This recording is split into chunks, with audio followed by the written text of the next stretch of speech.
Vamos a comenzar.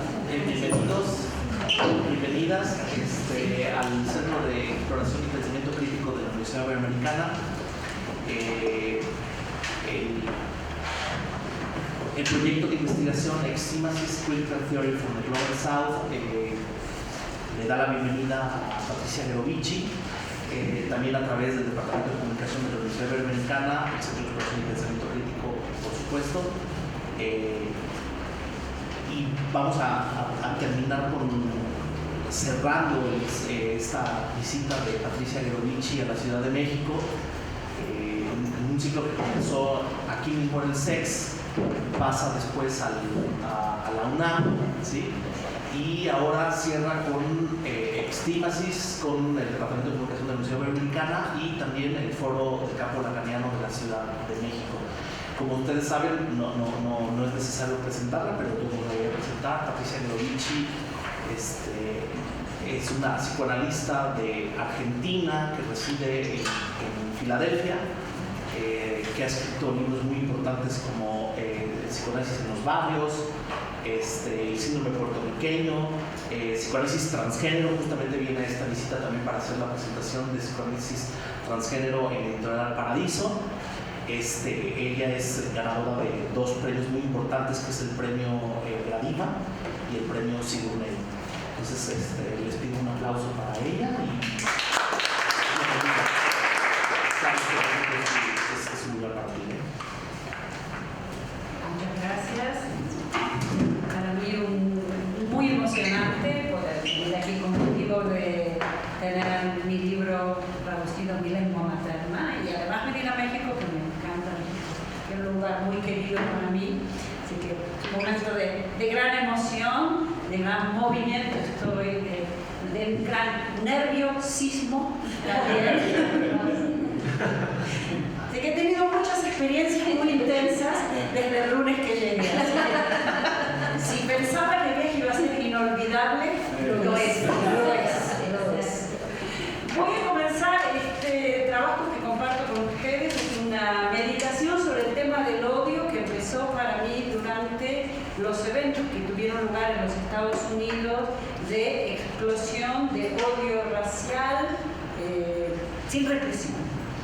No voy a entrar más en esos detalles, espero poder aludir a eso durante mi presentación y vamos a ingresar a través de la ventana de la ficción, de la ventana fílmica, que es una manera como los sueños, una vía regia al inconsciente, y voy a comenzar la presentación con un minuto y medio de la película Hilda con Rita Hayworth, que quizás la conocen, y les comparto esta pequeña viñeta que funciona tal vez como una viñeta clínica. Por favor.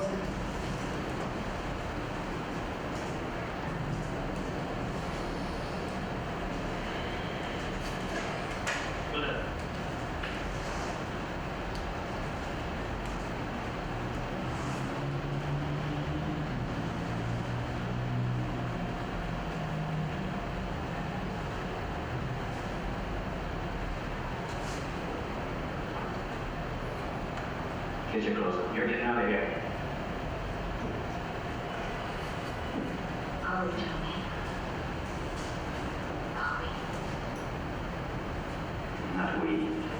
You.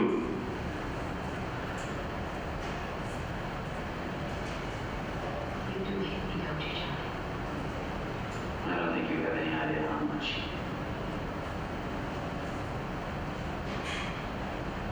Hate is a very exciting emotion.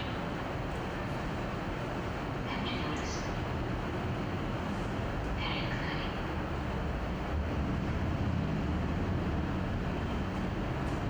I hate you too, Johnny. I hate you so much. I think I can die on it.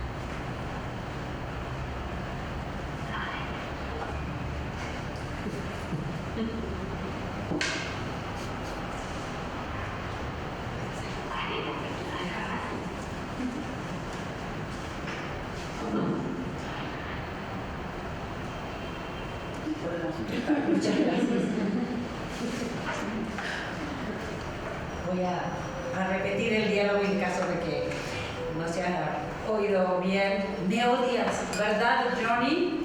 ¿Y tienes idea hasta qué punto? El odio es una emoción muy intensa. ¿No lo has notado? Muy intensa. Yo también te odio, de tal modo que creo que voy a morir, cariño. Creo que voy a morir de odio. Hilda es un clásico del film noir, es una película del año 1946, es una película de posguerra, pasaje al acto del odio. Está dirigida por Charles Vidor y es la película que aseguró a Rita Hayworth el estatus de superestrella y, lo que es más, se convirtió en el arquetipo de la mujer fatal. La película, para aquellos que no la recuerden, está narrada por el actor Glenn Ford en el papel de Johnny Farrell, un estadounidense, un estafador de poca monta, recién llegado a la Argentina. Johnny es rescatado de un atraco e intento de robo en un callejón oscuro por un elegante extraño que empuña un bastón con una navaja oculta. Este personaje se llama Balin Manson, es un espeluznante pero distinguido caballero con cicatrices en la cara que contrata a Johnny para su aristocrático casino clandestino en las afueras de Buenos Aires. Johnny se convierte entonces en el gerente de este casino y aparece elegantemente vestido con smoking y corbata de seda. Después de advertir a Johnny que debe olvidar a las mujeres, Balin infringe su propia ley y regresa de un viaje corto con una flamante esposa, que es nada menos que Hilda, con quien acaba de casarse después de conocerla por un día. Johnny y Hilda se encuentran, se sorprenden al verse y fingen no conocerse, pero es obvio que son examantes. Johnny le ofrece a Hilda sus felicitaciones como si hubiera obtenido un premio. Y ahí hay un diálogo en el que el marido dice: no se premia a la novia, se premia al marido. Y luego Balin le asigna a Johnny que vigile a Hilda. Johnny se encarga de, cito, todo lo que le pertenece al jefe. Johnny le explica esto a Hilda como si simplemente estuviera recogiendo la ropa para lavar de su jefe. Hilda responde cuando él menciona esto en uno de los intercambios que tienen. Hilda le dice: ¡qué vergüenza, Johnny! Cualquier psiquiatra te diría que tus asociaciones de pensamiento son muy reveladoras. No hay necesidad de hacer un psicoanálisis profundo aquí. Es obvio que Johnny y Hilda parecen consumidos por un fuerte sentimiento correspondido, el odio mutuo. El resto de la trama es absurdo o podemos decir de telenovela. Balin está involucrado en negocios sucios como jefe de un cartel financiado por los nazis durante la Segunda Guerra Mundial. A medida que la policía argentina y los prestamistas se van acercando cada vez más a Balin, Balin mata a uno de sus mensajeros alemanes y planea un elaborado escape en avión que culmina con la creación de un falso accidente aéreo donde finge su propia muerte. La historia logra superar el absurdo, pero retiene el agua porque esta es una película sostenida por la forma geométrica más estable y sólida, los triángulos. Pero por triángulos no me refiero simplemente a la relación por tres vías que aparece en los pósters promocionando la película entre la bomba sexual, su esposo y su examante. Podemos encontrar otros triángulos más determinantes. La verdadera historia de amor es la evidente tensión homoerótica entre Johnny y su jefe, que se ve perturbada por la presencia de Hilda. Richard Dreier observó ya en el año 1977 que esta relación alcanzaba para arrojar dudas sobre la calidad fatal real de la mujer protagonista del filme, debido a la homosexualidad de la relación entre Johnny y Balin, un nosotros, que lo vemos en el clip, que ella pregunta a nosotros y inmediatamente ella dice: no, nosotros, tú sola. Hay un nosotros en esa relación que es en realidad un nosotros no de dos, sino de tres, que es Johnny, Balin y el bastón de Balin, que nunca serán separados por nada ni nadie, según vemos en la película. Balin, cito, recoge a Johnny sin razón aparente. El altruismo no es una de sus características. Johnny no tiene ningún talento que le veamos aparte de ser bonito.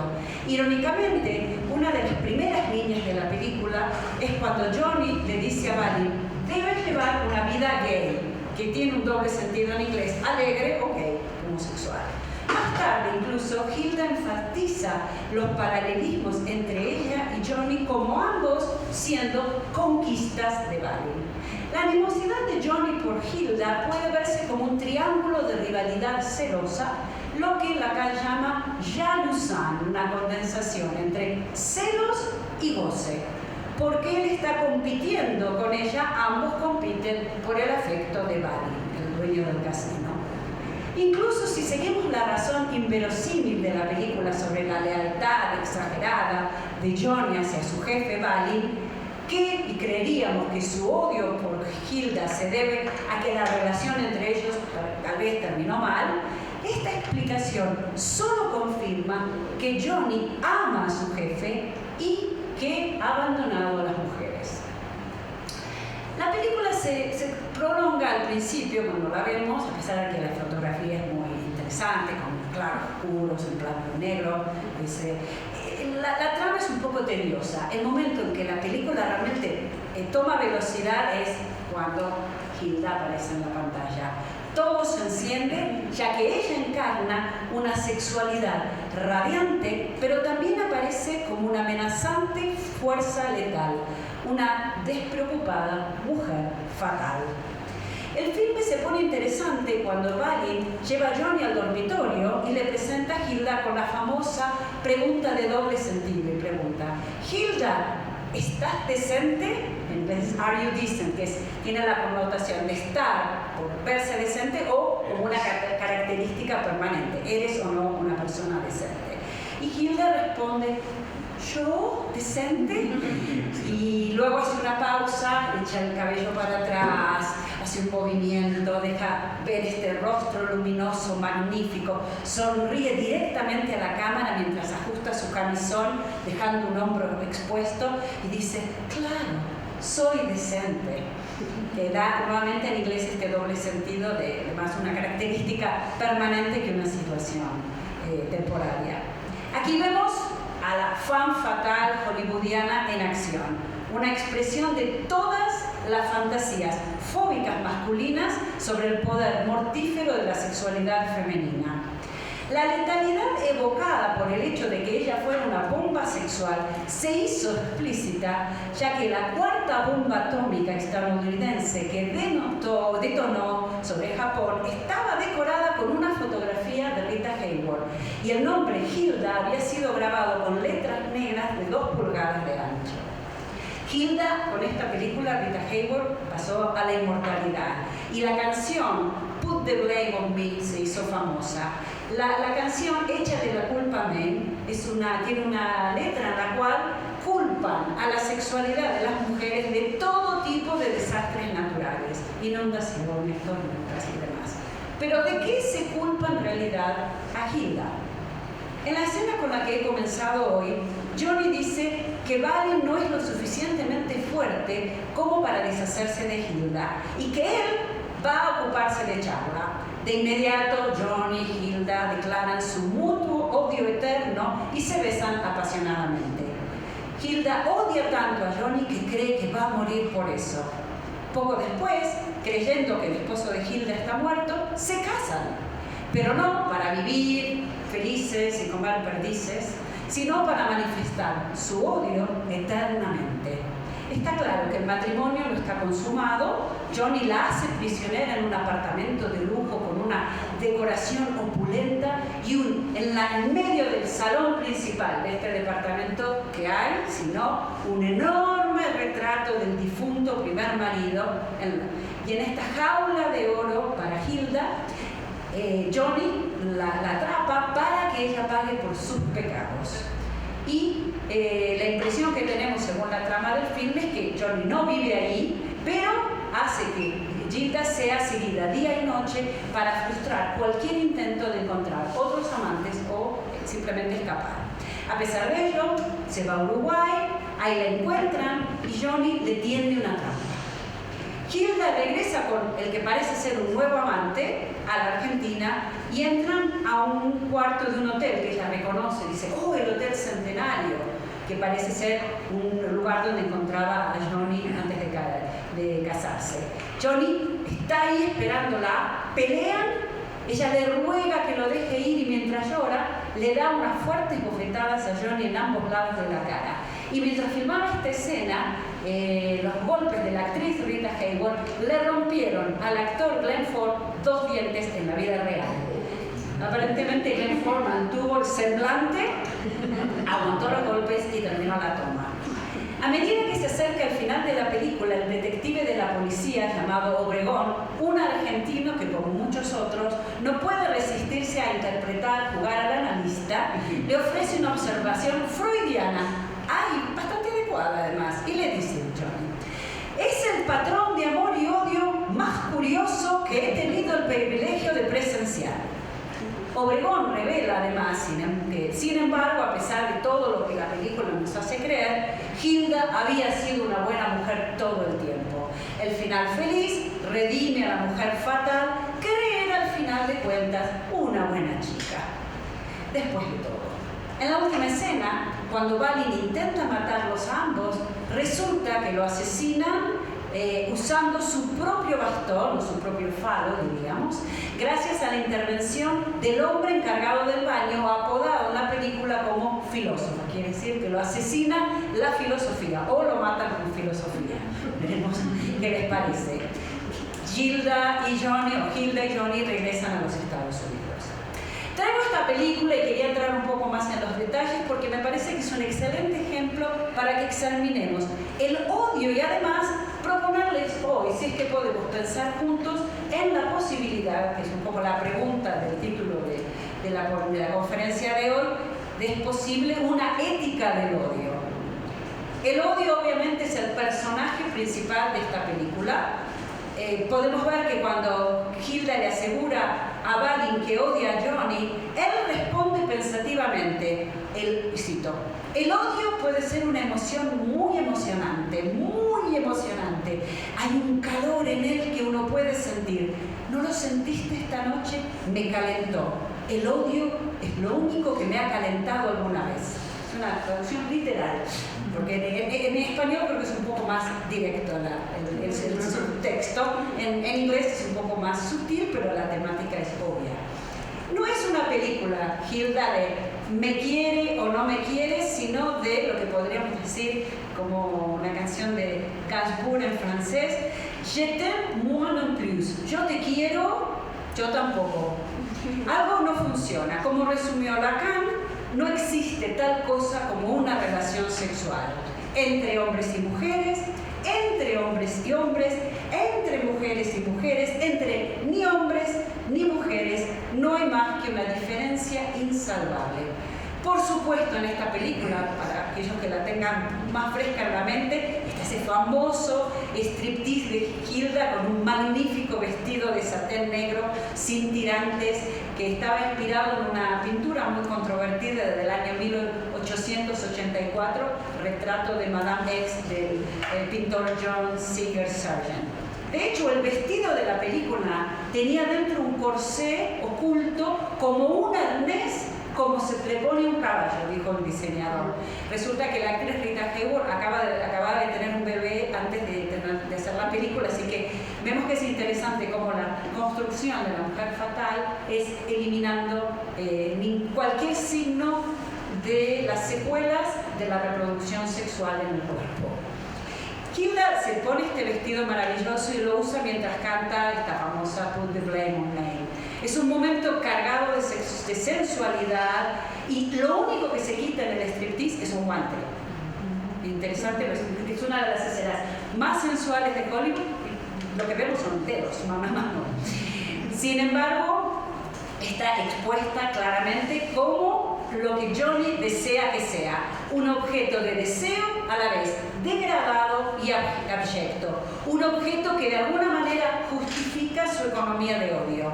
El pueblo y el público se vuelve loco, pero Johnny la arrastra del escenario antes de que alguien se lanzara sobre ella, tal vez para desvestirla, como pareciera que ella pidiera en esa escena. Y ella le dice, hay un intercambio muy tenso y le dice: ahora todos saben que se la dieron al poderoso Johnny Farrell y que se casó con una... Él la interrumpe, la bofetea y no la deja completar la oración. La película parece ejemplificar para nosotros la ambivalencia que podemos suponer que existe entre el amor y el odio. Y cada vez que un personaje habla de odio, pareciera ser obvio que en realidad de lo que está hablando sería del amor. Sin embargo, creo que tenemos que ir con cuidado en esta idea de aparente reversibilidad entre amor y odio. El amor y el odio no son ni iguales ni equivalentes. El concepto de ambivalencia y reversibilidad creo que es interesante porque sustenta una lógica de desplazamientos y transformaciones, de las cuales el famoso análisis de Freud de la fantasía pega a un niño nos propone una frase que de alguna manera es paradigmática de esta idea de reversibilidad y ambivalencia. Como dice Johnny en Hilda, parece una cosa, luego, justo enfrente de tus ojos, se convierte en otra cosa. O, como diría Cantinflas, no es ni una cosa ni la otra, sino todo lo contrario. Yo creo que para Cantinflas es el inconsciente. Vamos a hacer un coloquio sobre el Cantinflas y el inconsciente, quizás se haya hecho.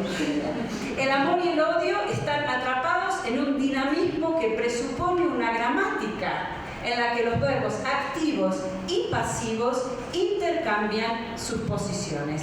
Las dos caras de Jano, según una máscara que el mismo Freud tenía colgada en el escritorio de su oficina o su consultorio, atestigua la necesidad del intérprete psicoanalítico de mirar a ambos lados todo el tiempo. En vista de la importancia de la ambivalencia, voy a preguntar: ¿es la ambivalencia un concepto que puede dar cuenta de esta reversibilidad o necesitamos otro eje para pensar en esto? Deberíamos necesitar una retórica de la ambivalencia con sus típicas figuras, entre las cuales, por ejemplo, el litote, también llamado atenuación, podría ayudarnos a pensar, y esta figura retórica en general afirma algo negando lo contrario, como por ejemplo, no lo odio significando lo amo. Y acá cito el Cid de Corneille, es una obra de 1636, donde la heroína, Chimène, le dice a su amante Rodriguez, que resultó haber matado a su padre: je ne te point, P, no te odio, que significa en realidad te amo. ¿Es entonces la ambivalencia una lógica de lo binario o es una lógica de la negación? La negación sería: el amor no es odio, el odio no es amor. Pero para una lógica binaria estaría entonces en juego una división estructural. El amor es el contrario del odio, es lo opuesto al odio. O, si hacemos una extrapolación de la lógica de la sexuación de Lacan, hay dos lados divididos por una diferencia inconmensurable. Entonces, ¿se puede odiar de manera universal del lado fálico y odiar como un hombre? O tal vez odiar como una mujer, es decir, no todos sujetos al odio. Patu, odio. Bastante tarde en su desarrollo teórico, Freud, en Análisis terminable e interminable, descubre al filósofo presocrático Empedocles gracias a un libro del año 1935 de Wilhelm Capel. Empedocles propuso filia y nexos, amor y lucha o odio, como dos principios clave. Freud los retraduce como eros y tánatos, volviendo luego a este argumento que había puesto en Más allá del principio del placer. De hecho, de lo que estaba hablando Freud es de las pulsiones. Nunca hubo una mujer como Hilda, dice uno de los carteles de promoción de la película. Al igual que la mujer, con M mayúscula o la, singular, Hilda no existe. Y el personaje representa claramente a la pulsión de muerte, cuya presencia es necesaria en el triángulo amoroso de Johnny, su jefe, y otro elemento primero representado por la cuchilla en el bastón, una imagen clásica del faro.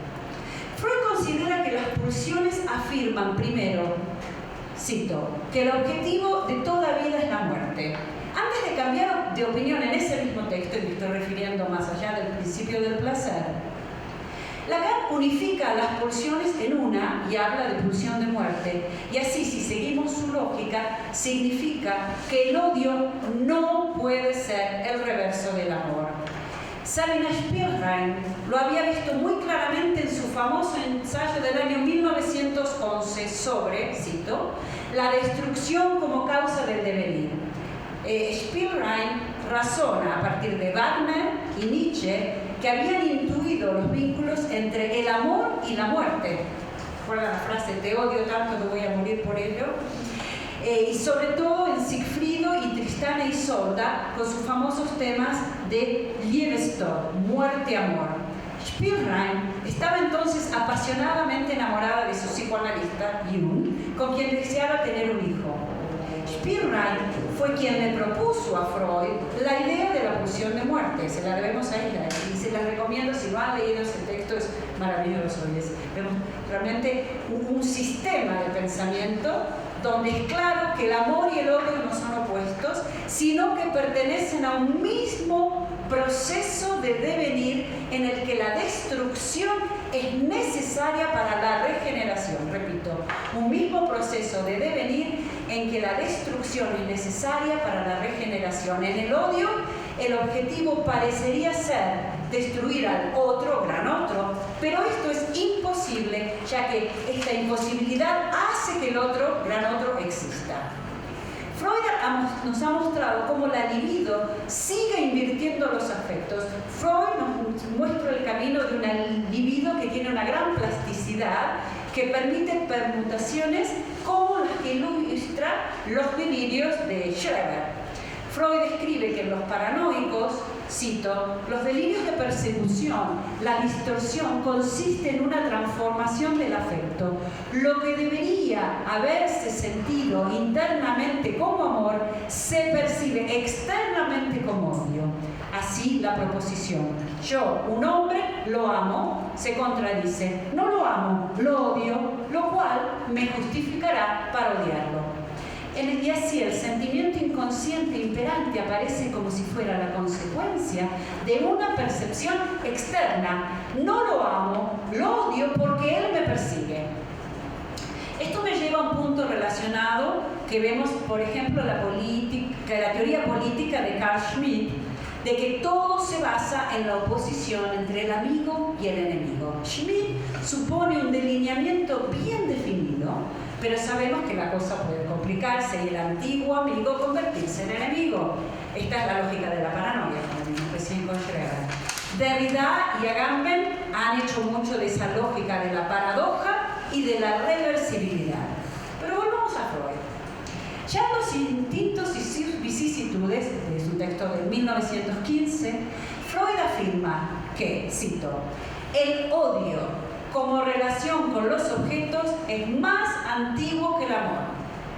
Primero, en el principio fue el odio, quizás después vino el amor.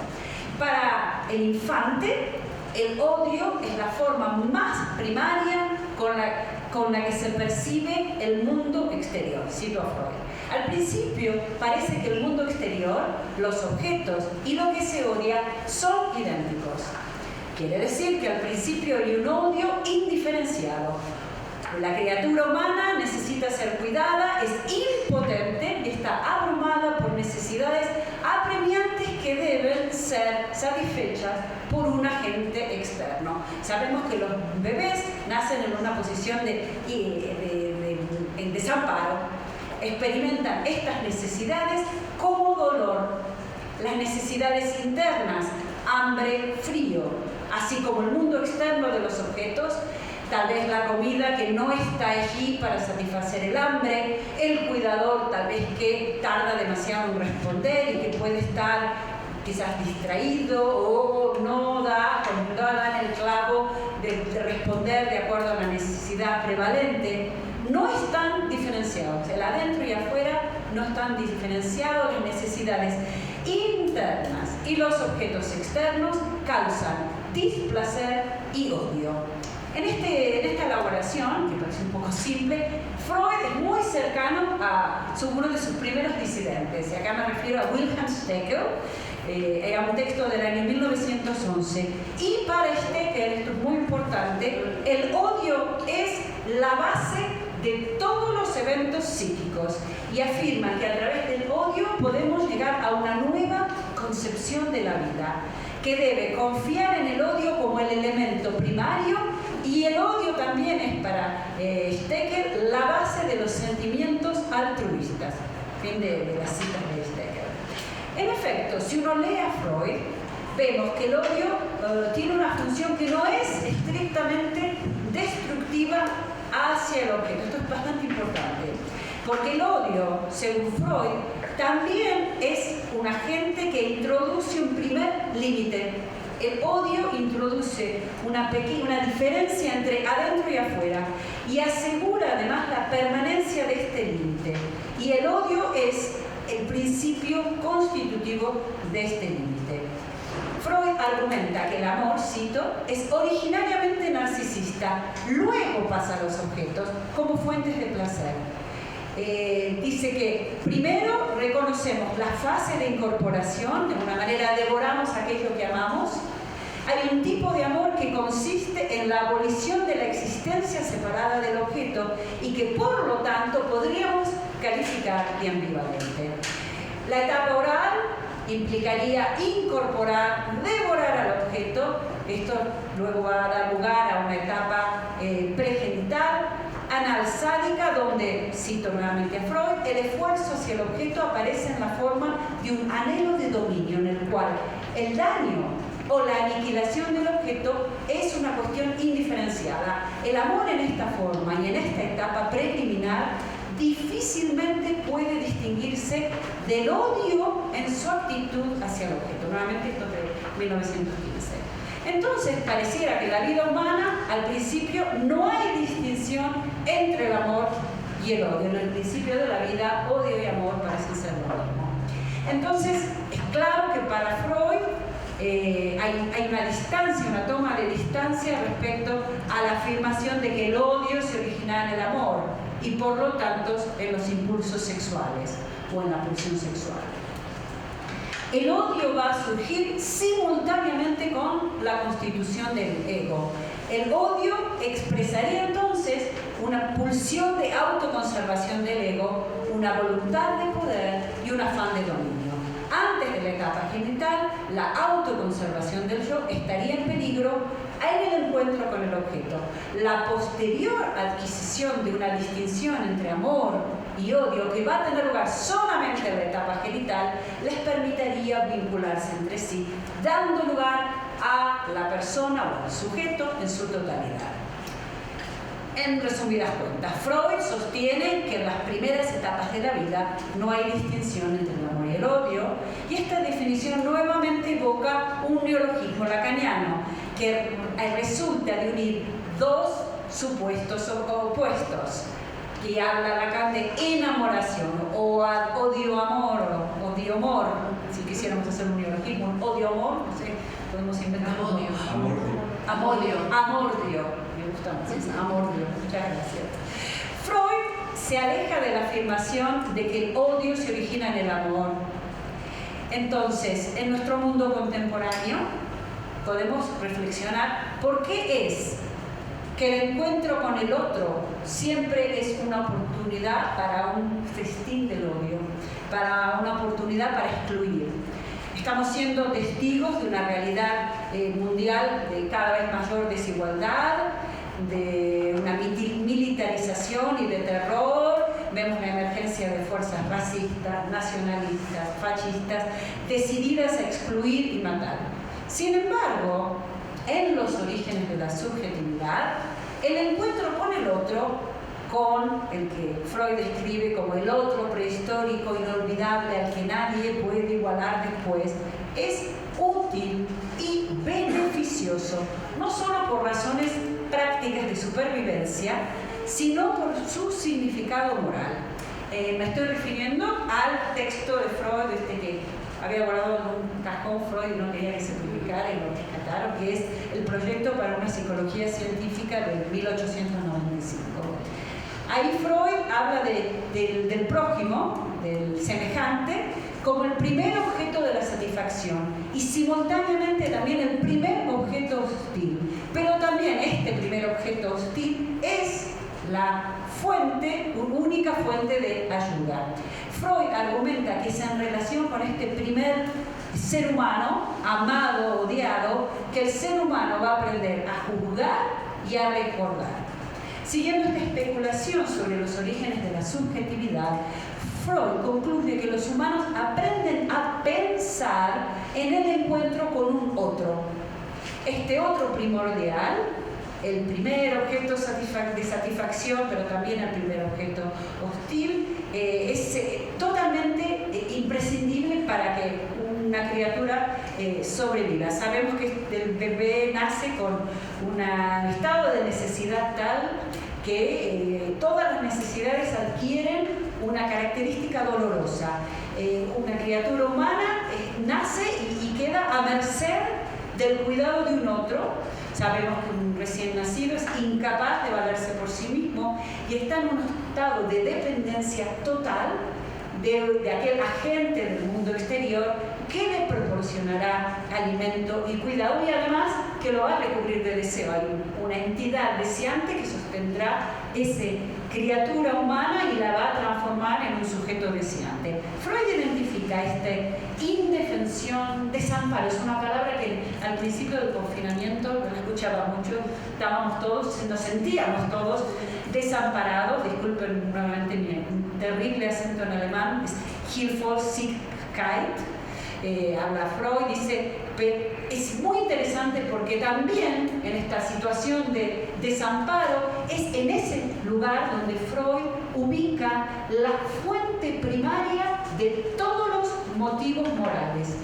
Hay un reconocimiento tempranísimo en la vida humana de nuestro desamparo que nos envía en la dirección de una ética básica del otro. El otro, lo voy a poner un otro con mayúscula, debe ser tolerado y no solo amado u odiado. La conciencia de los bebés de su propia vulnerabilidad extrema, de su dependencia combinada con la función apaciguadora del cuidado, es primordial. Luego, el odio y el amor podrán venir. Y aquí lanzo una pregunta, tal vez un poco ingenua. ¿Puede el amor triunfar sobre el odio? Bueno, creo que el odio en general es un afecto que está un poco descuidado en psicoanálisis. En general, por ejemplo, cuando hablamos de transferencia, el eje que usamos para abordar la transferencia es en general el eje del amor. Sin embargo, un no lacaniano, pero que es un clínico al cual le tengo bastante respeto y que ustedes seguramente deben conocer, teoriza precisamente la transferencia, o lo que él llama la contratransferencia, que podríamos pensar desde un punto de vista lacaniano como el deseo del analista, desde el eje del odio. Y me refiero a un texto de Winnicott del año 1949, en el que el título es evidente de qué se trata, es Odio en la contratransferencia. Y ahí Winnicott dice que el analista necesita, habla de una necesidad del analista de poder odiar al paciente objetivamente. Es interesante porque habla de necesidad y habla de un odio objetivo. Les doy rápidamente el ejemplo, de un ejemplo clínico. En general, a mí me encanta la generosidad que tiene Winnicott. Está dentro de la tradición de Freud, que no tiene ninguna vergüenza y ningún tapujo en hablar de sus fracasos clínicos. Melanie Klein y Winnicott también, además Winnicott o Bion muestran casos en los que no intentan, como si fuera una especie de gesta heroica, ser el héroe al final del relato clínico, que es lamentablemente la transmisión de la mayoría de los testimonios de casos. El analizante ha sido salvado gracias a la gran hazaña del analista. Winnicott no se coloca en esa posición heroica y bueno, como en las buenas historias, sobrevive, el psicoanálisis sobrevive, no muere junto con el héroe de la saga. El ejemplo que nos da Winnicott es un niño de 9 años que está en una circunstancia poco tradicional, esto es durante la Segunda Guerra Mundial, y este niño está viviendo en la casa de Winnicott. Es un niño que está en un hogar donde estaban dándole hospedaje a niños que estaban alejados de sus familias por la situación de la guerra, pero este niño estaba ahí porque era un niño, diríamos hoy, un niño de la calle que tenía historial criminal, un niño marginal o marginalizado, y durante 3 meses vive en la casa de Winnicott. Describe esta experiencia Winnicott, y acá lo cito, como 3 meses de infierno. Era el más adorable y el más enloquecedor de los niños. A menudo completamente enojado, pero afortunadamente sabíamos qué esperar. Nos ocupamos de esa primera fase dándole total libertad y un chelín cada vez que salía. Solo tenía que llamar y lo íbamos a buscar a la comisaría, a la policía, que se había hecho cargo de él. Pronto se produjo un cambio esperado. El síntoma de absentismo escolar cambió y el niño empezó a dramatizar el ataque en su interior. La evolución de la personalidad del niño, escribe Winnicott, engendró en mí odio. ¿Lo golpeé? La respuesta es no, nunca golpeo. Pero debería haberlo hecho si no hubiera salido todo sobre mi odio. En las crisis lo tomaría con fuerza del cuerpo y sin ira ni culpa, y lo deponía de patitas en la calle afuera de la puerta principal, sin importar el clima o la hora, de día o de noche. Había un timbre especial, una campana en la puerta que él podía tocar y sabía que si la tocaba sería aceptado en la casa y no se diría una palabra sobre lo acontecido. Lo importante es que cada vez que se lo ponía fuera de la puerta, le decíamos algo así como, esto pasó y lo que has hecho me ha hecho odiarte. Esto era muy fácil, dice Winnicott, porque era cierto. Creo que estas palabras eran importantes desde el punto de vista de su progreso, pero fueron principalmente importantes para permitirme tolerar la situación, sin perder los estribos y desear asesinarlo de vez en cuando. Bueno, parece que Winnicott nos dice que para estar más cerca de la verdad es necesario reconocer el odio que uno desarrolla en sí mismo. Sería mucho peor tratar de negarlo. Admitir nuestro propio odio es muy bueno y permite el progreso del tratamiento, ya que le permite a Winnicott tolerar la situación sin perder los estribos y sin asesinar. Presenta un argumento, creo que bastante convincente, en favor de la expresión del odio de una manera explícita. Era el psicoanalista lo suficientemente tolerante. Tolerante, pero además analizado, diría yo. Tolerante de sí mismo. No solo tolerante de lo que hacía el analizante, sino que tenía tolerancia respecto a qué de su subjetividad se ponía en juego. Creo que, y eso digamos, sería un poco la propuesta de hoy. Sí, solo si aceptamos nuestro propio odio como psicoanalistas, al menos en el espacio de la privacidad de nuestros consultorios, podemos tal vez comenzar a abordar el odio que puede subyace al racismo inconsciente, o podemos empezar a examinar el peso del privilegio blanco no analizado. Además, creo que podría ser entonces posible admitir que odiar es un poco gustoso. Esto quizás nos puede llevar a un segundo momento donde el psicoanálisis nos ayude a atravesar la fantasía racista. Y aquí voy a apelar al trabajo de Toni Morrison, que escribe sobre la necesidad, y la cito, la necesidad de convertir al esclavo en una especie extraña. Aparece entonces como un intento desesperado de confirmarse uno mismo como normal. La urgencia de distinguir entre aquellos que pertenecen a la raza humana y aquellos que son decididamente no humanos es tan poderosa. El peligro de simpatizar con un extraño, con un extranjero, es la posibilidad de convertirse uno mismo en el extranjero. Fin de la cita. Diríamos entonces que la construcción del extranjero tiene sus beneficios, sus ganancias, otorga beneficios psíquicos. Y sabemos muy bien que esta idea de beneficio económico, y hablo de economía libidinal, ha sido teorizada por Lacan con una idea de la economía política cuando habla de la noción de goce o del surplus de goce, la plusvalía de goce, un concepto que da cuenta del beneficio inconsciente que otorga un síntoma. Lacan refiere al goce de una manera que podríamos traducir como una mezcla que no podemos distinguir entre dolor y placer, o como un dolor delicioso, un dolor gustoso. Sabemos que somos los que somos, y acá esta reunión de extimidad lo hace muy explícito, somos los que somos en relación con algo extimo, que es íntimo y exterior al mismo tiempo. Esta dependencia de los demás no solo crea una dimensión de negatividad en la subjetividad, es también la causa de una agresividad fundacional. En su importante texto, que supongo ustedes conocen todos, El estadio del espejo como formador de la función del yo tal como se revela en la experiencia psicoanalítica de Lacan, vemos que en la formación del yo hay una progresión dialéctica en la que el niño se identifica con un espejismo, con su imagen en un momento de dominio ilusorio sobre el cuerpo. Lacan utiliza ahí la categoría de lo imaginario en un ataque estratégico a la psicología del yo.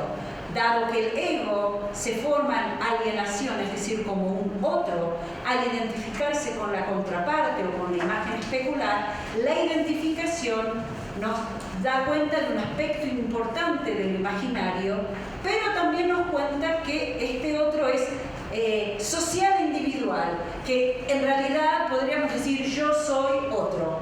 El ego es así, en un mismo momento, social e individual, y es un sitio de armonía inestable que siempre oculta una fragmentación fundamental. Lacan en ese texto va a sostener que hay un odio fundacional relativo al estadio del espejo y explica que nuestra vida contemporánea se va a organizar cada vez más según el modelo del exterminio industrializado ejemplificado por el campo de concentración. Lacan nos habló de tres pasiones que él describe como pasiones del ser: el amor, el odio y la ignorancia. Y ubica Lacan al odio en la conjunción entre lo real y lo imaginario. En el odio, la exclusión de lo simbólico indica una disyunción radical con respecto al saber. Lacan señala un denominador común entre el amor y el odio, los plantea ambos como pasiones que se orientan hacia el ser del otro. En el odio se busca reducir al otro, lo cual es imposible, ya que este intento de reducción hace que el otro exista. En cuanto al amor, el amor. Bueno, vamos a ponernos un poco religiosos y vamos a referirnos a una famosa frase que ha sido revisitada por muchos filósofos. Perdónenme, voy a hablar brevemente sobre ella, que es esta famosa frase bíblica: ama a tu prójimo como a ti mismo. Una frase que, de hecho, el que necesitemos formularla nos pone en duda: podemos amar a algo más que a ti mismo. Ama a tu prójimo como a ti mismo, como el amor se terminaría en el narcisismo. Si amar, según Lacan, por otra parte, es dar lo que no se tiene a quien no lo quiere, el amor atendería a la dimensión del ser. No se limitaría al imaginario mortífero del amor narcisista dirigido hacia los demás. Entonces podríamos hablar de cierto tipo de amor milagroso, un amor que se produciría cuando dos faltas se encuentran sin ser tapadas, un encuentro que supera el imaginario del cuerpo y que remite a lo real del placer narcisista y da lugar a la dimensión del deseo guiado por la mediación del objeto A. Y en ese caso el amor no funciona como una compensación o un disfraz de la relación sexual que no existe, sino que el amor hace tolerable la inexistencia. El amor permite existir al otro y concierne al propio ser y al ser del otro. El cuerpo idealizado o abyecto sería un obstáculo en el encuentro con el ser del otro. Ese tolerar nuestra propia ambivalencia, tal vez una forma de odiar responsablemente. Y aquí me voy a mencionar algo que Lacan menciona en un texto que es el Discurso a los católicos. Ahí Lacan dice: la práctica psicoanalítica muestra, y el análisis se articula como un descubrimiento decisivo, la ambivalencia por la cual el odio sigue como una sombra a todo amor al prójimo, que es también lo que nos es más ajeno. Fin de la cita. Lacan de alguna manera nos está remitiendo a Freud, quien destacó la dimensión del odio cuando abordó la noción del amor, revisitando este antiguo mandato del Viejo Testamento: ama a tu prójimo como a ti mismo. Esta frase, bíblicamente, tiene la función de instruir a los israelitas a, primero en instancia, que no se odien los unos a los otros, ni que se venguen ni guarden rencor unos contra otros, sino que se amen unos a los otros. Y la frase es de Levítico: no te vengarás ni guardarás rencor a ninguno de los tuyos, sino que amarás a tu prójimo como a ti mismo. Y recordaremos que Freud se mantuvo bastante escéptico ante este mandamiento de amar a tu pueblo, preguntando: ¿amar? ¿Por qué? Slavoj Žižek, en su contribución a la colección de Chris Lane, El psicoanálisis de la raza, simplemente escribe: ¿ama a tu prójimo? No, gracias. Este es un pasaje que, como les dije antes, ha sido ampliamente, inclusive hay un libro completo editado por Eric Carmer y Slavoj Žižek comentando esta frase. Es un pasaje notable, Malestar en la cultura, donde Freud lo que hace es empezar con un mandato para el amor y se aleja del mandato bíblico de amar a todos los demás, y en realidad lo que hace Freud en ese texto es discutir una disposición humana general a la agresión y a la hostilidad. Y nos dice que la historia de la humanidad es una historia de violencia, que los crímenes del odio no son un invento reciente, en realidad es la historia de la civilización. Vivimos en una civilización del odio y, dice Freud, los humanos, cito, no son criaturas mansas que quieren ser amadas y que a lo sumo pueden defenderse si son atacadas. Son, por el contrario, criaturas entre cuyas dotes instintivas hay que contar una poderosa parte de la agresividad. Al final, Freud ha interpuesto el mandato de amar con el dicho latino homo homini lupus: el hombre es un lobo para el hombre. Paradójicamente, este mandamiento del amor universal del Antiguo Testamento ha sido asociado más tarde como un requisito del cristianismo, que nos ha hecho incapaces de tolerar nuestra propia violencia amorosa. Tenemos un mandato para amar y en cambio terminamos odiando a todos los demás. Bueno, ¿qué más nos ha revelado el psicoanálisis sobre el odio? Además de valorar su aspecto narcisista, el odio que se orienta a la destrucción del otro está de hecho dirigido contra el propio sujeto, que en realidad lo que se ataca es la propia imagen en el otro. Si existe un tipo de relación basada en el odio, Lacan la describe como predicada en un sentimiento de unidad que aniquila las diferencias y fija el goce. ¿Es esto lo que sucede cuando los sujetos son racializados, es decir, reducidos a cuerpos? Lacan propone: cuando volvemos a la raíz del cuerpo, si revalorizamos la palabra hermano, sabemos que lo que crece, que aún no hemos visto hasta sus últimas consecuencias y que se arraiga en el cuerpo, es el racismo. Fin de la cita. Entonces el racismo no solo deshumaniza al otro racializado, sino que también deshumaniza al racista, que necesita de un otro excluido para existir. Entonces, si el mandamiento bíblico que hemos discutido apela a un cierto narcisismo primario, si el mandamiento de amar al prójimo como uno se ama a sí mismo resulta imposible, como afirma Freud, entonces tenemos que cuestionar la naturaleza del amor propio. Lacan argumenta que el amor por uno mismo no es amor por el cuerpo, sino amor por la imagen del cuerpo, una imagen que es inevitablemente engañosa, ya que la imagen del cuerpo, como sabemos, en el ensayo del espejo es un espejismo. Y Lacan plantea que cuando me amo a mí mismo, estoy amando a un otro. Entonces, ¿nos amamos a nosotros mismos? Si el odio al otro, porque odio a un otro, porque no puedo tolerar las diferencias, porque si acepto la otredad del otro, pierdo mi identidad, pierdo mi mismidad, porque el odio de alguna manera opera una diferencia, un borramiento de diferencia y nos iguala. Mi tendencia es odiar a mi prójimo, entonces odio a mi prójimo exactamente como me odio a mí mismo. O sería, odia a tu prójimo como a ti mismo. Como comentaba Lacan, amar es dar lo que no se tiene. Tenemos que en realidad ver esta dimensión del amor como una posibilidad milagrosa, donde en el encuentro amoroso lo que alguno abrazaría, más allá del placer que pueda tener el encuentro corporal con un otro, más allá de lo que ocurriría a nivel sexual, en el verdadero encuentro amoroso, lo que abrazaríamos sería la existencia del otro, donde lo que se tomaría es a la persona amada tal y como es.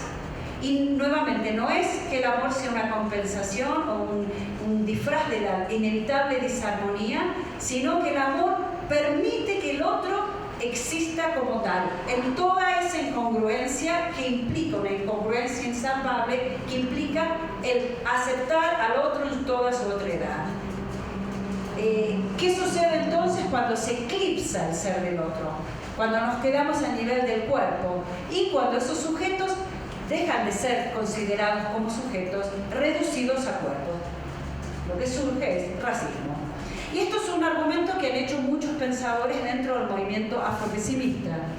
El afropesimismo va a pensar al odio racial como una forma que excluye todo tipo de diferencia, que deshumaniza al prójimo y que transforma al ser racializado en una entidad sensible pero no viviente, una entidad que carece de real existencia ontológica. Pero creo que es así interesante esta idea de un otro racializado que en realidad no existe, pero que si seguimos la idea de que esta exclusión del otro es necesaria para existir, si es una idea recíproca, también deja de existir en cierta manera el racista, si seguimos por ejemplo el argumento de Toni Morrison. El auge del racismo, según Lacan, tiene que ver con una economía del goce. Él habla de un goce descarrilado y habla de que imponemos nuestros modelos de goce a otros que se constituyen, y aquí siempre es interesante ver las traducciones y los desplazamientos de traducción, porque me estoy refiriendo al texto televisión. En la versión en español habla de un otro subdesarrollado, que para un pensamiento decolonial es muy importante. En el inglés habla de un otro inferior. Me gusta la idea de subdesarrollado que circula mucho en el sur global, o al menos era algo que yo escuché bastante a menudo decir en la Argentina para decidir, digamos, a veces de una manera más compasiva se referían a la Argentina, por ejemplo, como un país en vías de desarrollo. Bueno, pero es una manera de construcción de un extranjero, de un otro que en esta propuesta de Lacan habla del racismo según algo que ha desarrollado mucho, es una teoría que propone Zizek de una hipótesis de un robo de goce. donde el racismo es que le atribuyo al otro racializado un acceso, un goce extraño del cual estoy excluido. Y el ejemplo, por ejemplo, da Zizek, dice que él está en el avión y hay una persona hindú y que pone las maletas y huele a esas especies, de esa comida tan deliciosa que yo nunca pruebo, que nunca tengo el placer de acceder a esos manjares de la cocina. Y es toda una serie de elaboraciones donde el otro tiene acceso a un goce que no solo yo no tengo, sino que me es robado. Digamos, y lo vemos a menudo, toda construcción es un tropo habitual. El otro, el gay, el judío, el extranjero, el inmigrante indocumentado, es el que nos roba el trabajo, el que se apodera de nuestro espacio, el que nos roba a las mujeres, el que nos estropea el goce. Y aquí entonces la pregunta sería, ¿cómo intervenir en toda esta cuestión desde una posición psicoanalítica articulada al deseo del analista, ¿sí? Aquello a lo cual Winnicott se refería en la contratransferencia? Si el deseo del analista no es un deseo puro, sino un deseo de obtener la absoluta diferencia, como argumenta Lacan, entonces creo que un primer paso es reconocer que el odio que experimentamos por el otro, el prójimo, el extraño, el extranjero, el subalterno colonial, el esclavo, se relaciona con el peligro de ser otro. Además, tenemos que admitir que siempre tenemos un otro dentro, que el odio por el otro es nuestro. Cuando Lacan predijo el regreso de un pasado lúgubre, expresado en un aumento de los síntomas del odio como el racismo y la segregación, podemos remontar esta predicción a aquello que ya Lacan había identificado en 1938 en su artículo para la enciclopedia, en su texto sobre la familia. ¿Es este odio una expresión de una búsqueda compensatoria del padre, pero un padre especial, sería el padre de la horda primigenia, un tirano todopoderoso, una figura que goza de todo, colocado por encima de la ley? Trump, Erdogan, Bolsonaro. ¿Es este odio una evidencia de una ruptura en el contrato social? Por ejemplo, mi experiencia en Estados Unidos es que Trump no inventó el racismo. Los racistas estaban ahí, de hecho los racistas votaron por Trump, pero que había un quiebre en el contrato social cuando una figura de líder, como un presidente de una nación, puede expresar su racismo de forma abierta y de alguna manera invita a pasajes al acto que se dieron de inmediato. Los racistas han existido siempre, pero hay un contexto en el cual se sienten autorizados a actuar sus deseos asesinos, a gozar sin límite. Entonces, si falla la represión, se renuncia al sacrificio del goce. Acá me estoy implícitamente, si conocen el trabajo de Todd McGowan, que habla de que estamos en una sociedad donde no se renuncia al goce, que hay modelos sociales donde la unión en la sociedad es un sacrificio común del goce y eso genera un modelo social más productivo donde hay espacio para el deseo. O hay un modelo social donde nadie sacrifica su goce, cada uno goza, sea del aparato electrónico de moda, y donde entonces se genera un lazo social donde tal vez la agresión suicida del narcisismo desatado pueda tener un día de fiesta. Me remito nuevamente a Lacan. Cuando está comentando un texto del Misántropo, de Molière, describe el aspecto narcisista del odio y habla del personaje de Alcestes en el momento que se enfurece escuchando el soneto de Orontes porque reconoce en él su propia situación, pero pintado no solo con excesiva exactitud, sino como una caricatura distorsionada. Se da cuenta de que el idiota de su rival es su propia imagen en el espejo. Y las palabras de furia que luego pronuncia muestran claramente que a quien está atacando es a sí mismo. Y aquí vemos claramente que el odio se orienta a la destrucción del otro, pero que en realidad está dirigido contra el propio sujeto, atacando su propia imagen. Y aquí vemos la dimensión del goce puesta en juego en el odio, en lo que Lacan habla con el odio-amor, habíamos dicho, amorio, lo voy a escribir así, me queda, amorio. O amorío. ¿Y cómo podríamos condensar enamoración y odio? Porque hay elemento, cuando uno se enamora hay un elemento imaginario, digamos, de Enamoro. La traducción que se ha usado es odio enamoramiento. Ah, pero me gusta más enamorio. Gracias. Bueno, tenemos enamodio, amordio y agregamos la jalusas, esa no sé cómo la traducimos. Celos gozosos. Jalusas es una condensación de jouissance, goce, y jalus, celos. Y les doy el ejemplo que nos da mientras pensamos en el neologismo. ¿Cómo traducimos ese neologismo? El ejemplo que nos da Lacan es la mirada envidiosa del infante que descubre a su hermanito menor ocupando su lugar en el pecho materno, chupando gozoso la leche de la madre. Un otro que está ahí, que me previene o que me impide el acceso a un goce del cual estoy excluido. Que es de San Agustín, pero además... Es de San Agustín, pero que la envidia... Lo interesante es que el niño ya más grande... rápido. El niño ya más grande no necesita eso. Ya había sido destetado. No, pero en cuanto es así, el pecho ya que quizás no había caído como lo un peso. Lo interesante es que le pides algo que yo no quiero. Y que sí, esa es la envidia. Que no necesito, que no quiero. Y que encima después, me imagino que lo quiero robar y entonces lo destruyo. Y ahí estamos kleinianos, pero sirve.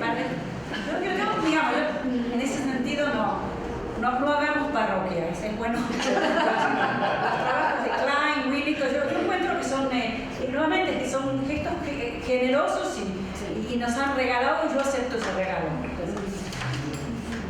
Entonces, bueno, ¿cómo se les ocurrió a alguno para se lo goce? El goceloso. Goceloso, muy bien, goceloso, muy bien. Que además tiene condiciones de goloso. Sí, goceloso, goce y goloso, perfecto, goceloso. Sí, el albur mexicano hace los mejores traductores. Si hay, entonces diríamos, es interesante volviendo a Winnicott con esta idea de no hacer parroquia. El argumento que nos presenta Winnicott es a favor de una expresión del odio de manera consciente. Y Freud nos habla del odio como una estrategia de separación, como un límite entre adentro y afuera, y algo que asegura la permanencia no solo del límite, sino la supervivencia del objeto. Y Winnicott, en ese ejemplo tan interesante del niño, lo que nos está sugiriendo, mi lectura, pero me gustaría si han leído ese caso de Winnicott o ese texto, en general Winnicott lo toma la idea del odio como un marcador clínico frente a una psicosis. Yo no sé, creo que uno puede odiar neuróticos también. O sea, quienes trabajan con neuróticos obsesivos, a veces ese odio que lo escucha la neurosis obsesiva se comparte con el analista. Es otro modelo de la generosidad, de los regalos. Y de las series complementarias, según Freud, del primer regalo, como ustedes muy bien recuerdan de qué se trata. Entonces, vemos que en cierto punto hay algo importante cuando Freud y Winnicott coinciden que el odio está en el origen del pensamiento y que de alguna manera la aceptación del odio permite que el otro sobreviva como tal. Y aquí la pregunta sería, considerando que sin odio no hay separación, sin separación no hay construcción del cuerpo o de la psiquis, ¿puede el odio no solo destruir al otro, sino también hacerlo existir? Y Lacan habla de nuestra época y la llama una civilización del odio. Y aquí, para jugar con la polisemia de civilización, ¿cómo civilizaríamos al odio? ¿Qué sería esa civilización del odio? Y aquí les comparto un poco algo que empleo en mi práctica clínica, que es, yo lo describo como una práctica basada en una bienvenida incondicional, o en otras palabras, de una hospitalidad total.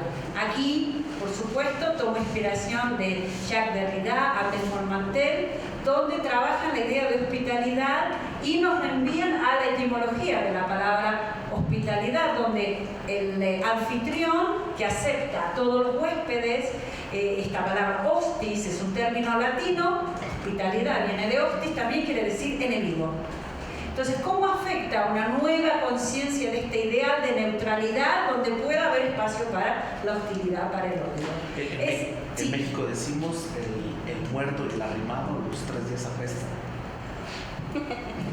O sea, uno invita a un amigo, uno invita a un familiar, que se quede una semana, un mes, pero después...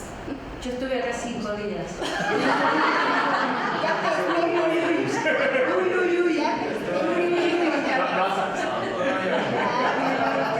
Voy a terminar de ver frita como pescada, he hecho unos taquitos. Bueno, pero de eso se trata, de ser consciente de nuestro racismo, prejuicios.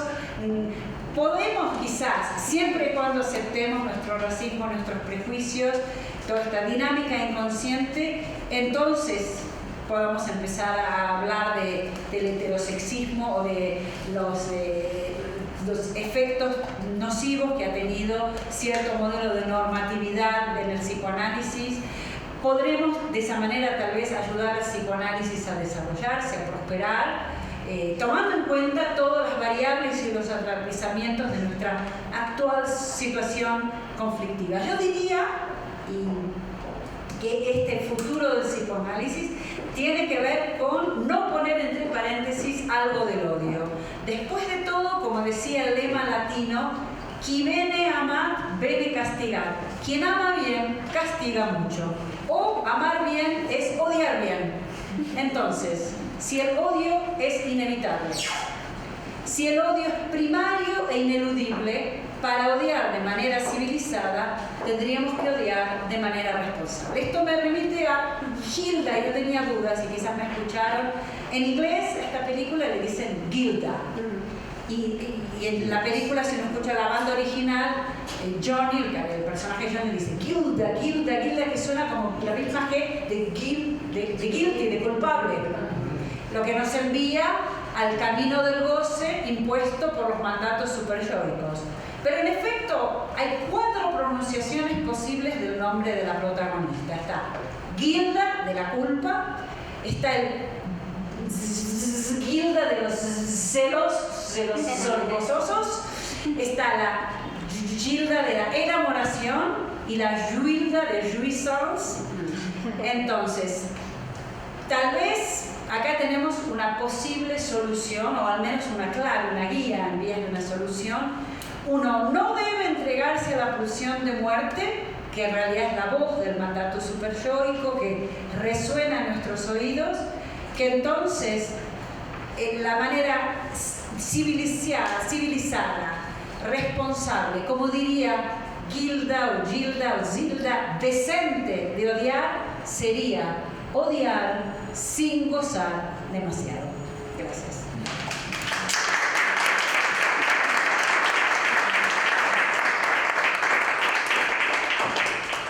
Tenemos tiempo, preguntas, comentarios. Ya me regalaron 3 traducciones maravillosas de neologismos lacanianos.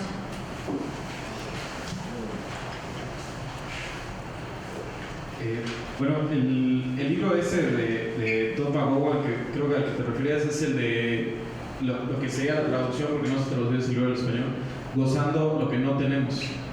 No sé si de ese tomaste esta idea. No recuerdo, ¿tú recuerdas el título en inglés? Enjoying what we don't have. Ajá. Que es un libro donde que es lo que me lleva a la pregunta que quería hacer, porque ese libro es un libro donde él habla del nexo entre el psicoanálisis y la política, y dice que no existe manera de hacer un proyecto político desde el psicoanálisis, porque hacer eso sería hacer como que no existe la pulsión de muerte. Entonces de eso trata la introducción del libro. Y bueno, hay un capítulo donde habla del multiculturalismo. Y entonces esta idea que tú decías de cómo, de algún modo para Lacan, el encuentro amoroso se trata de aceptar la existencia del otro, me parece que las ideas del multiculturalismo no aceptan eso es muy evidente, ¿no? Y el mundo hoy, especialmente el mundo digital, que es el mundo de hoy, ¿no? Porque hemos cedido a la eterna digitalización, hace eso, o sea, está programado para que no entre el otro en tu vida. El algoritmo está creado para que solo interactúes con la gente que le gusta lo que a ti te gusta, que piensa como tú, que habla como tú, ¿no? Entonces vivimos un mundo que ha conseguido, me parece, quisiera como escuchar tu opinión, que ha conseguido de manera bastante perfecta disfrazar el odio por tolerancia. El algoritmo digital de las pseudo redes sociales, que son redes del odio, ¿no? Está programado para eso, o sea, es literal lo que estoy diciendo, o sea, está literalmente hecho para eso, para que no entre el otro, ¿no?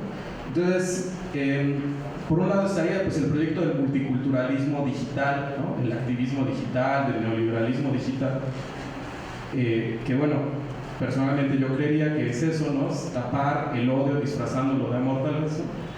Y por otro lado me pregunto cómo entra esto de la existencia del otro, es decir,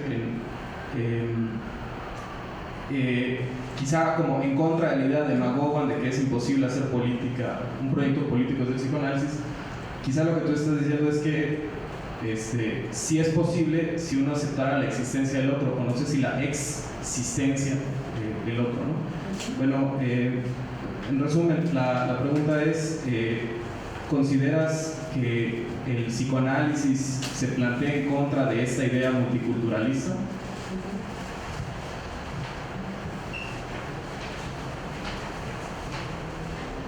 Sí, de alguna manera habíamos empezado a conversar sobre este tema que en general, y creo que Todd McGowan, en otro texto, no recuerdo ahora el título, habla de que en general estas propuestas de universalidad excluyen, el universal por definición excluye la excepción, que necesita de la excepción negada para afirmarse.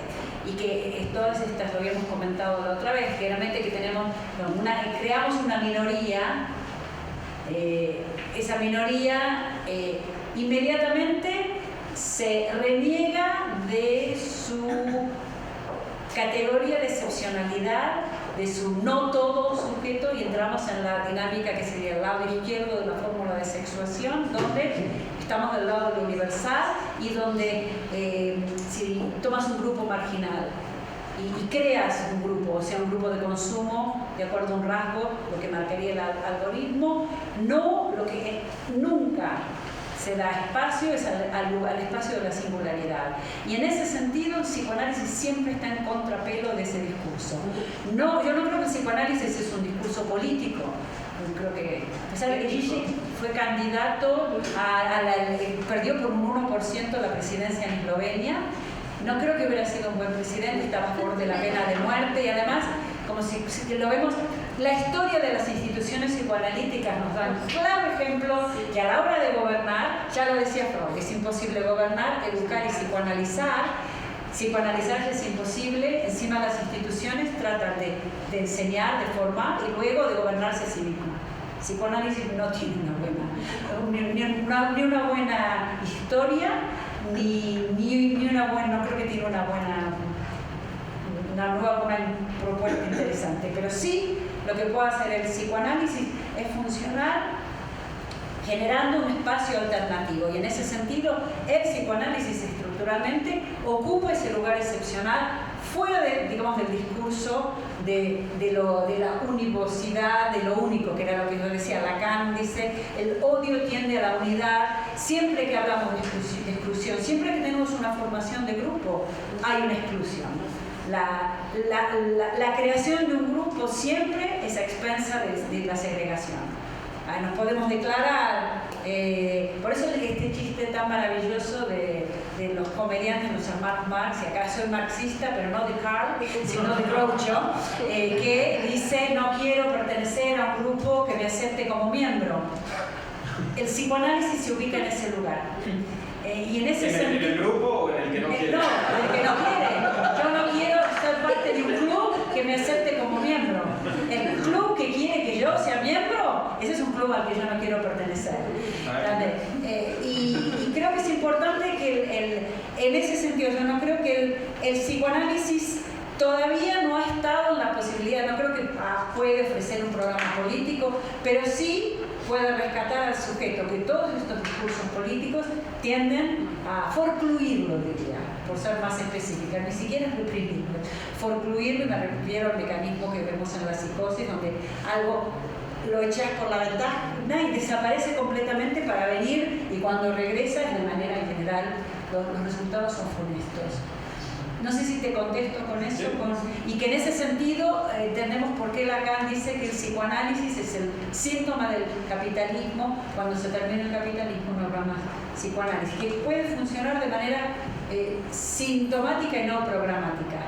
Pero ser síntoma no está nada mal, y ser santón, esa sería la aspiración. ¿Puede el psicoanálisis funcionar como un santón, ya que hago paralelo con la propuesta tardía de Lacan de un síntoma que no tenga que ser ni curado ni eliminado, pero que permita a alguien tal vez una estrategia de vida o gozar de su inconsciente, que no es poco, sin aniquilar al otro? Creo que el tema, la ética que propone según Levinas es el otro, dejar que el otro exista, reconocerlo en su otredad y dejarlo que sea, por eso la existencia, dejarlo ser.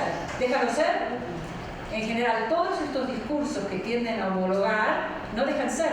Digamos, el sujeto en su capacidad de excepción, la manera que con la singularidad de una cura es irrepetible, no se puede traducir, los devenires de un tratamiento psicoanalítico están, digamos, defendiendo la excepcionalidad de la subjetividad. Sí.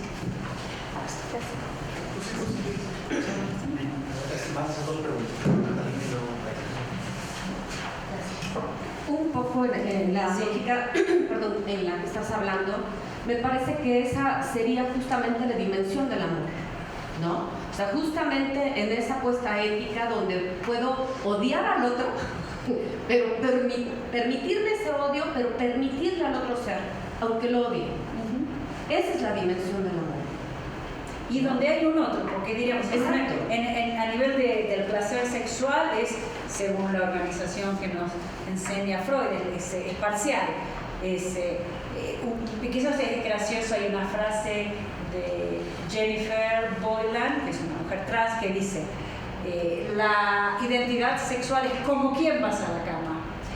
La orientación sexual es con qué vas a la cama. Pero en realidad, desde un punto de vista psicoanalítico, uno nunca sabe cómo qué o con qué va a la cama, porque es un objeto parcial, y cuando va, el objeto A está velado, no sabe qué es lo que es ese no sé qué que le encontró, y dice: ¿qué le vio a tal? Fulana, tal, ¿qué le vio? Uno mismo no sabe qué le vio, y si lo viera, se acabó. Por eso el amor es ciego. Entonces, ahí en el encuentro, el goce es solitario y solipsístico, pero el amor tiene que ver con el ser del otro y de ser a ser. Y en ese sentido es un antídoto para el racismo. ¿No? Sí, es que de hecho, bueno, no lo estoy pensando desde el racismo. Yo estoy trabajando el tema de las mujeres de Enrique VIII. Ajá. Sabemos que Enrique VIII, bueno, si no las mataba se divorciaba, pero había femicidio. Había una crueldad increíble ahí. Entonces, mi tema de trabajo es cómo las mujeres Tudor, las esposas e hijas de Enrique VIII, pudieron escribir un nombre a pesar de esa crueldad del rey. ¿Sí? Entonces, justamente ahorita estoy pensando la dinámica del amor y el odio, porque es como muy evidente, bueno, Enrique VIII obsesivo, perverso, de una manera muy cruel, pero justamente se juega mucho esta cuestión del amor-odio, ¿no? De amor-odio. ¿no? O sea, está muy en juego, pero hay un renglón justamente donde todavía no logro como dar o jalar el hilo. Porque si bien él destruye sus objetos, posibilita algo de la creación del nombre de las mujeres. Ah, interesante. Es que eso es... Porque ahí lo que me hacía pensar, escuchándote,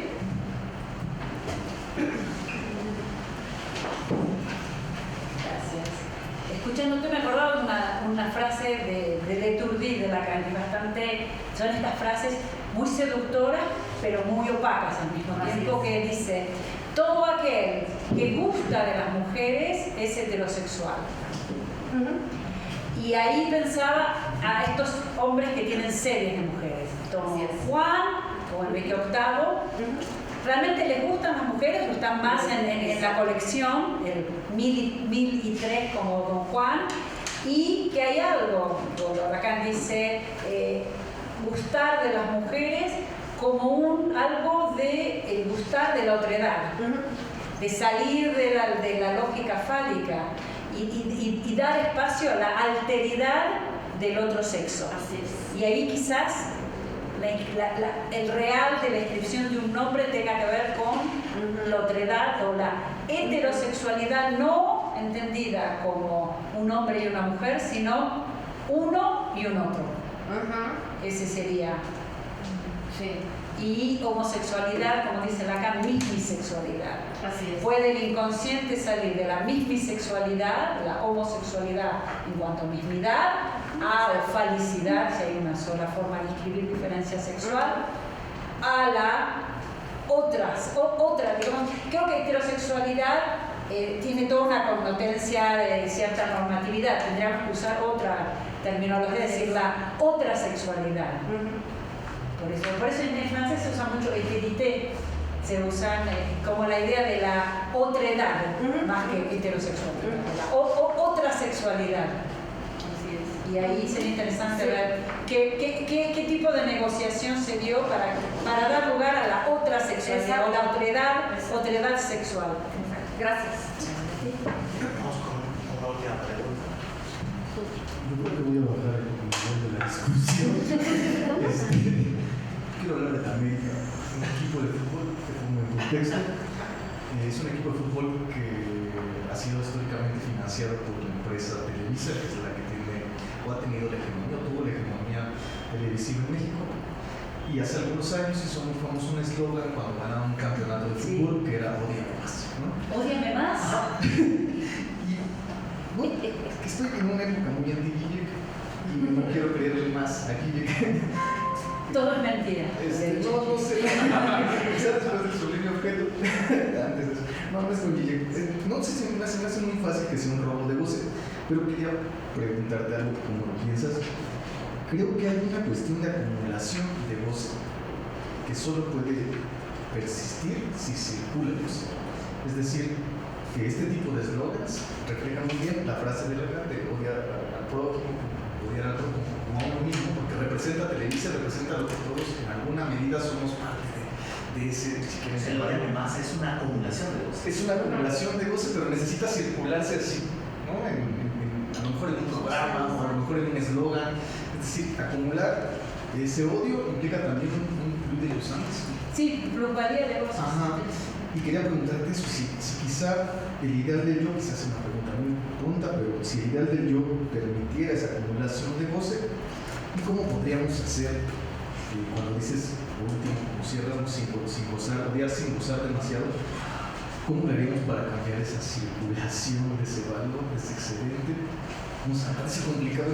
No, es interesante porque de lo que hablas, con esta idea de acumulación, sería como un capitalista que quiere todo el tiempo hacerse más rico, como que no le alcanza la fortuna.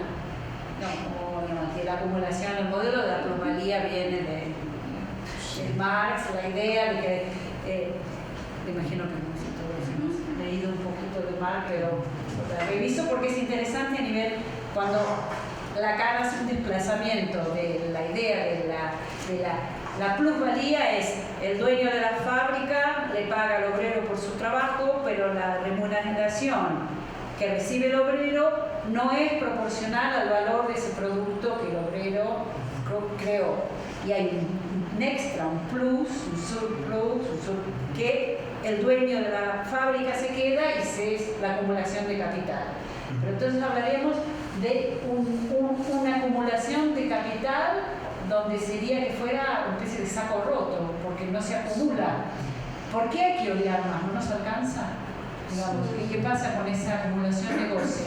Generar la idea de, porque estaba pensando clínicamente, que es un caso que compartí en ese curso que estuvimos juntas, que era un caso clínico, lo digo muy rápidamente, pero era justamente una mujer hispana de la República Dominicana que llega a la sesión diciendo: se mudaron negros a mi calle, qué horror, estos negros sucios, feos. Y ella tenía la piel de color café bien oscuro, pero no se diferencia como negra porque hablaba español. Y ese comentario que ella decía: los negros que arruinan el vecindario, el vecino de la otra cuadra, que era blanca, iba a decirlo de ella. Y para ella la economía de goce era ascribirle, digamos, suponerle a los vecinos que le robaban un goce, pero un goce que ella se sentía culpable, porque era una cuadra en el barrio que era un marcador de cierta ascensión social. Era todavía en las fronteras del gueto hispano, una zona muy pobre, pero un poco menos pobre que donde vivía antes. Y estaba un poco mejor esa zona. Y es generalmente el mudarse en una avenida, el Roosevelt Boulevard, mudarse del otro lado de esta avenida es un símbolo de la movilidad social del sueño americano, que sabemos es un sueño que se ha convertido en una pesadilla de la cual no podemos despertarnos. Pero en el caso de ella, esta acumulación de goce era que en realidad para ella necesitaba este regulador externo, los vecinos que hacían ruido, que hacían una barbacoa en la acera, que hacían fiestas, que se la pasaban bien y que estaban contentos habiéndose mudado al mismo lugar que a ella le daba culpa, porque no se sentía, no se autorizaba a sí misma en estar en ese lugar mejor. Sí. No, pero hay una cosa bien importante que está planteando Edgar, que es la cuestión, rapidísimo lo digo, que es la cuestión de cómo hoy la ultraderecha o la derecha utiliza el argumento de esa gente del pueblo nos odia porque nos envidia. Pero nos quieren robar, porque lo que pensaba en el caso de esta paciente, ella necesitaba la creación de una fantasía racista como un regulador externo de el descontento que le generaba una especie de exceso de goce. Estaba demasiado bueno, la situación de ella era demasiado buena. ¿Por qué demasiado? O por ejemplo el eslogan de Trump, que dice: hagamos América grande nuevamente. Digamos, ¿qué pasa? Digamos, ¿por qué necesitamos una sustracción? ¿Qué pasa con ese exceso? ¿Por qué hay un exceso de acumulación? Porque, digamos, por otro lado, hay gente que no tiene ningún problema en tratar de enriquecerse más sin descontento, en el sentido, ella necesitaba, esta paciente necesitaba inventar un regulador externo para su propio goce, y que eventualmente pudo moverse de esa posición gracias al inconsciente que se le ha aliado del trabajo. Empezó a soñar con los vecinos y que le invitaban a la casa. Y entonces que le venía a la mente y dice: mi casa es su casa. Hablando de la hostilidad. Se usa mucho en Estados Unidos esa frase en español: mi casa es su casa. Y ahí le salió y dijo: ¡ay, bendito! Y entonces le digo: ¡ay, qué se le ocurre! Y resulta que era de la República Dominicana. Y me empieza a contar que hay una situación muy tensa entre la República Dominicana y Haití. Y ella dice: ¡ay, Haití! Y ella, cuando vivía en la República Dominicana, a menudo le pedían el documento porque, como tenía la piel oscura, tenía que mostrar que no era una haitiana disfrazada de dominicana. Entonces, ella ya había sido víctima. Entonces, de alguna manera, ella no sentía que el acceso a ese goce era algo legítimo, y legitimizaba su acceso al goce en forma de que fuera un goce deficitario porque ya se lo habían robado. Entonces ahí la pregunta sería, ¿qué pasa con el equipo de fútbol que nos odian más, decir que no nos queremos lo suficiente? Algo así, quizás. Es que no sé si sería un goce tan descarrilado. No, es un intento de acarrilar el goce, es ponerlo, volverlo al carril. Sí, Que justamente. nos odien más, que nos odien Cuando lo más. acumulas y me parece más efectivo, ya no sería como. Porque pienso en el odio de Twitter, que es un odio muy inservible también. O sea, no sirve para. Pero es un odio de lo más accesible. La cantidad, eso todavía me resulta a mí. Nadie en la vida real, le diría a una persona en la cara las cosas que recibe en internet y quedan ahí escritas. Es un nivel de agresividad, de violencia sin filtros. Ahí, digamos, por eso dice, para mí era muy preocupante la presidencia de Trump porque era una abolición de la represión. Justo quizás sea muy administrable.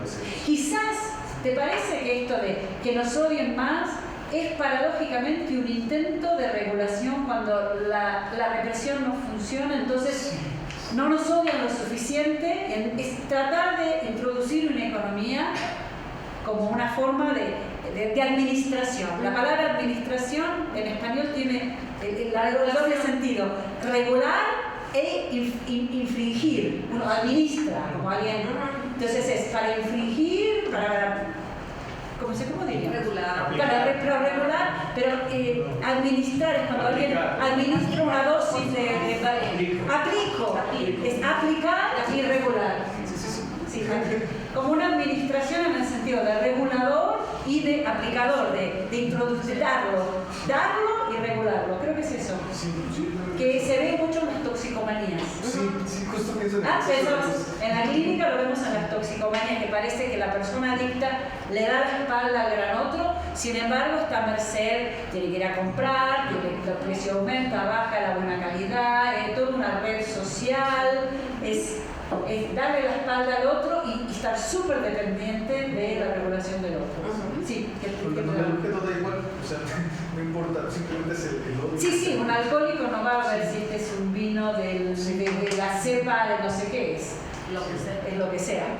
Y bueno, pero sí, hay lo que sea, es donde hay una desregulación de la regulación de capital. Si es lo que sea, ¿qué valor tiene lo que sea? Pierde valor. Claro. Sí. Entonces ahí hay un intento de regulación, de administración. En la medida de que nos odien más, valemos. Así es. ¿Qué le pasaba al equipo que le tenían que odiar más? La gente además llena los estadios. Llenan los ¿A estadios. dónde vas? Es muy común que se Pero llenaba los estadios antes de que... Quedó campeón quedó campeón. quedó campeón y la playera de campeón decía, odia más un campeonato más. Pero hay una historia clasista de ese equipo, además. Sí. Es el equipo de la televisora y es un equipo que apela a colonias populares, que apela a gente de muy bajos recursos. O sea, eso también tiene mucho. Es una especie de pobre, ¿no? No, pues toda una construcción, ¿no? O sea, es toda una construcción, como dice Sergio. O sea, del proletario que apoya a su amo, ¿no? Sí, claro. Sí, es un equipo muy popular. Sí. Es como el es Boca, ¿y cuál es el otro? River. Es como el River, pero No, más bien al revés, Boca, ¿no? Boca es sí, pero el Boca es de proletarios que Sí. como River. como River, pero de pobres. Bueno, es eso, odia a tu prójimo como a ti mismo y que nos odie porque en realidad el odio es contra nosotros y nos sube el valor. Bueno, creo que es interesante cuando en todas estas especulaciones, ahora que no sigo mucho la bolsa, pero había toda una serie de creaban acciones, no sé si ustedes siguieron, eran, por ejemplo, elegían una compañía que le iba súper mal, un negocio que renta videos, digamos, en la época del Netflix, y que subía el valor en la medida de que todo el mundo sabía que la gente es eso, sí. Como bueno. Pues le damos un aplauso a